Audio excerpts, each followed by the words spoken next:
Joseph de la Capelle, catholique et légitimiste, vous pouvez me joindre au 06 25 85 92 37.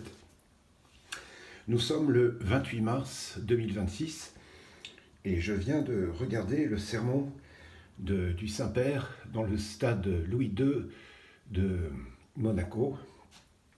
Et, euh, et donc, il y a quelques jours, il a fait communiquer aux évêques de France qu'il fallait que les écoles catholiques soient catholiques et de laisser une place à ceux qui ont une sensibilité ecclésiadéi, qui sont attachés à la tradition et à la messe traditionnelle. Donc ça, c'était une première chose. Et là, dans le sermon au stade Louis II de Monaco, j'expliquerai après pourquoi il a choisi aussi Monaco, ce qui est absolument magnifique. Il a dit qu'il fallait protéger la vie de la conception jusqu'à la mort. Il s'est opposé directement à la fois à l'avortement et à l'euthanasie. Et qu'il fallait que le monde ne se détache des idoles. Alors là, c'était un peu plus théorique, si vous voulez, mais les idoles qui oppressent les autres, qui n'appliquent pas l'évangile auprès des autres. Voilà. Mais ce qui a été très marquant, c'est sa position très nette par rapport à la condamnation de l'avortement et de l'euthanasie.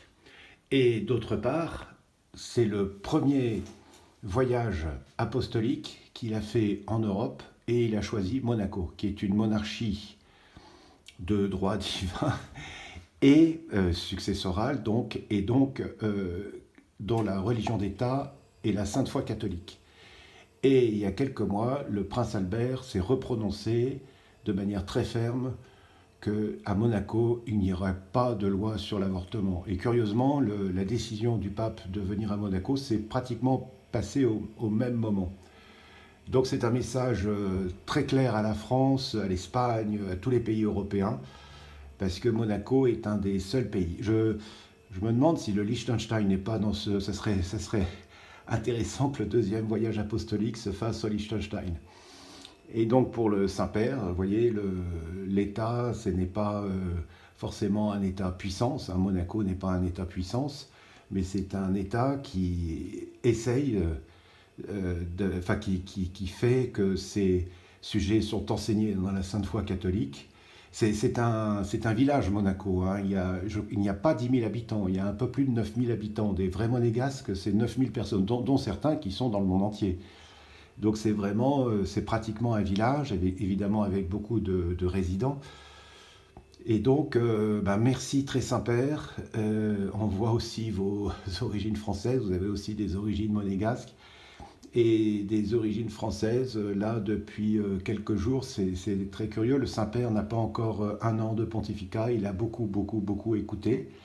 Et là, en 3-4 jours, il s'est bien démarqué, donc il y a un panache papal très important. Je ne sais pas si on peut attribuer ça au Saint-Père, mais là, ça a été courageux. Et alors, c'est marrant dans sa diction, parce qu'il est, il est anglophone, il est américain, aussi d'origine française. Il y avait très longtemps qu'on n'avait pas eu de pape d'origine française. Et dans sa manière de parler, on retrouve un peu le phrasé de Jean-Paul II, la manière de parler le français. C'est assez étonnant. Enfin voilà, en tout cas, merci beaucoup, très Saint-Père, pour votre courage, votre fidélité à l'Évangile, et puis pour avoir remercié Monaco d'avoir tenu bon ce micro-pays au milieu d'une Europe énorme, et puis d'avoir choisi ce pays qui a résisté à l'esprit du monde et à l'esprit du mal, tout simplement, dans ce sens-là, dans la protection des tout-petits et des anciens. Voilà. Après, il y a certainement des problèmes à Monaco, etc. Ça, on est tous d'accord. Mais là, bravo, quoi. Bravo au prince Albert, à la princesse Charlène, à toute la famille de Monaco. Et puis, enfin, merci. Merci au Saint-Père et qui nous a donné un signe d'encouragement ces derniers jours par rapport aux catholiques qui était attaché à la tradition. En tout cas, il est de notre côté en France. Après les autres pays, je ne sais pas, mais en France, en tout cas, il a été de notre côté. Donc merci infiniment, très Saint-Père.